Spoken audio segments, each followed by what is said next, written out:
Welcome to Piz Owl Home Video. Remakes. I know. Just hearing that word makes you a little queasy, doesn't it? But what is a remake? First, let's take a look back to a time prior to the remake boom of the early 2000s, which forever tainted the term remake and gave birth, or maybe it's afterbirth, to terms like requel and reimagining. It was a time where every classic horror film was put through the remake ringer. There were some good ones, and there were some bad ones, and there were some really, really bad ones. But there was a time, not that long ago, where remakes weren't considered gigantic pieces of trash. John Carpenter's The Thing, for instance, or Cronenberg's The Fly, or Scorsese's Cape Fear, or De Palma's Scarface. Hell, even The Last House on the Left, the original, was heavily inspired by 1960's The Virgin Spring. So what is a remake? You take an original piece of work and either expand upon it, update it to modern times, or in some instances, improve upon it. Wes Craven's The Last House on the Left is a horror classic, period. It shocked audiences not only because it pushed boundaries, but because of its down and dirty, grimy as hell, and almost documentary-like style. It also reminded us that real monsters don't live in gothic Eastern European castles, but right down the street. Is it a great movie? No, but it's a horror classic, nevertheless.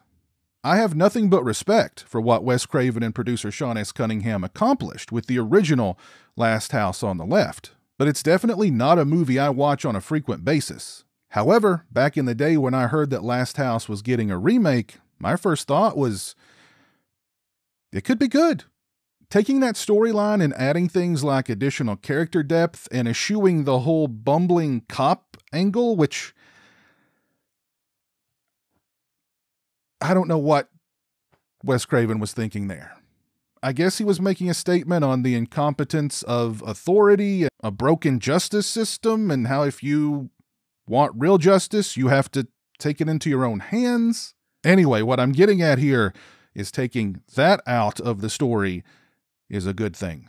And that's pretty much exactly what they did with the 2009 remake. The basic plot is the same. Young Mary and her friend Paige run afoul of Krug and his cronies. Unfortunately for Mary and Paige, Krug and crew are on the lam, and they're not too keen on leaving witnesses behind. But simply offing both girls to ensure their silence would be too easy, and too quick. My one concern with the Last House remake was that it, like many remakes of that era, would be too polished, too safe, too unoffensive. All things the original film was not. The 2009 film is definitely more polished, stylish, even artsy at times, but no less brutal.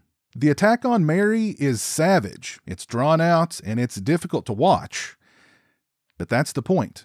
Garrett Dillahunt's performance as Krug is tremendous. He's charming, cunning, manipulative, and devoid of anything even closely resembling a conscience. He had some pretty big shoes to fill here, and fill them nicely, he did. Sarah Paxton is excellent as Mary. This was clearly a very taxing role for her, physically, mentally, and emotionally, but she nails it. Spencer Treat Clark delivers a great performance as Justin, Krug's son, and a pre-Breaking Bad Aaron Paul has a demise that is both cringe-inducing and really satisfying. A less satisfying demise would be the microwave death at the end of the movie. That would be the bumbling cop angle here, in that I have no idea what they were thinking. For such a heavy and fairly grounded in reality movie to have that in it? Director Dennis Iliadis provides the film with plenty of tense moments, such as when Krug and company find shelter with Mary's parents, and there's some genuine tension when they decide to take revenge for their daughter, only they're not as adept in the murder department as their guests. There's also something to be said for watching these civilized upper crust folks decide that if they're going to kill monsters, they need to become even bigger monsters. Fight evil with evil. To break bad, you might say. The Last House on the Left remake is able to stand on its own in a way most other remakes of that era can't, because instead of being a poor facsimile of the original, it expands on the original, adds depth, and is, in my opinion, a better movie. If you're going to remake a classic horror film, this is how you do it. If you haven't seen The Last House on the Left remake, or you saw it years ago but it didn't resonate with you, check it out, or give it a second look. I highly recommend it. As for this 4K release from Arrow Video, it's not the kind of 4K transfer that's going to provide much in the way of pop. It's a dark movie, and there is grain present, which is occasionally heavy during some of the darker sequences. However, the overall image quality is quite pleasing, with a high level of definition. For audio, we have a DTS HD Master Audio 5.0 track and an LPCM 2.0 track, complementing Stephen Coleman's score nicely and providing an overall immersive experience. I'd give both the picture quality and the sound quality on this release a solid 4 out of 5. This release comes with a slipcase featuring newly commissioned artwork by Eric Adrian Lee. We get an illustrated collector's booklet featuring new writing on the film by Zoe Rose Smith.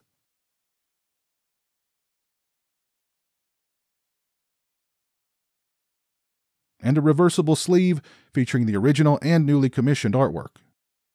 As far as extras are concerned, first up we have A River of Blood, an interview with Sarah Paxton. It's 31 minutes and 27 seconds in length. Miss Paxton discusses her love of horror movies, getting the acting bug, auditioning for Last House, being scared by the demands of playing the character of Mary, becoming close with her co-stars, shooting in South Africa, and crew members being attacked by baboons.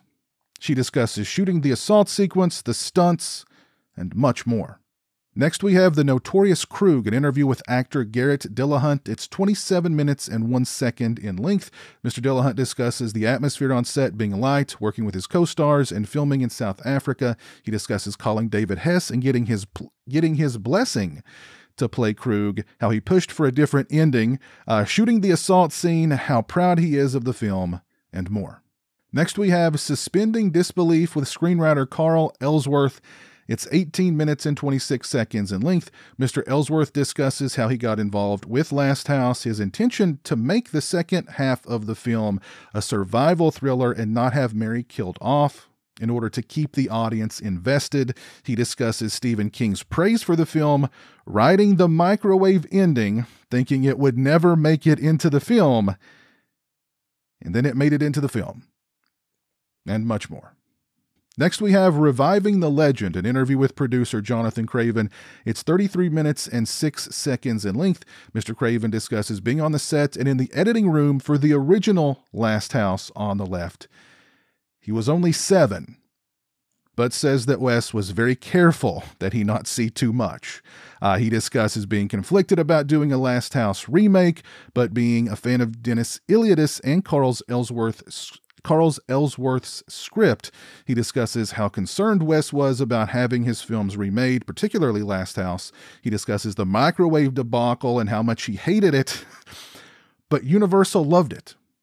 He discusses shooting in South Africa, the issues they had getting an R rating, and how integral Wes was in making that happen because he'd navigated those waters many times in the past, and much, much more. We get a short featurette from 2009 with Wes Craven, Dennis Iliadis, and Sean Cunningham. It's 2 minutes and 41 seconds in length. We get 8 minutes and 58 seconds of deleted scenes, a trailer and stills gallery, and an audio commentary with David Flint and Adrian Smith. This is an excellent release for 2009's The Last House on the Left from the fine folks at Arrow Video. If you are a fan of The Last House remake, then this release should absolutely be in your collection. Let me know your thoughts on The Last House on the Left remake down in the comments section below. And let me know, do you think it's better than the original? And while you're down there, also let me know what your favorite remake of the 2000s remake era is. If you like this video, please leave it a thumbs up and share it on social media. If you're not following me on social media, those links are in the description. As always, thank you so much for watching. I really appreciate it. Take care, and until next time, peace. A huge thank you to all my patrons and channel members for your generosity and support. Become a patron today and get early access to videos, have a say in what content appears on my channel, join me for monthly live streams, exclusive watch parties, and more. Become a channel member today and get access to exclusive badges and emotes to use when I stream, as well as members-only watch parties. Both those links are in the description.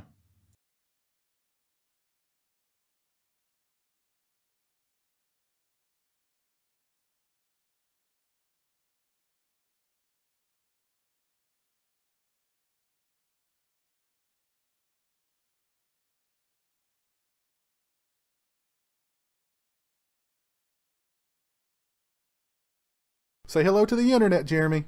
Hello to the internet.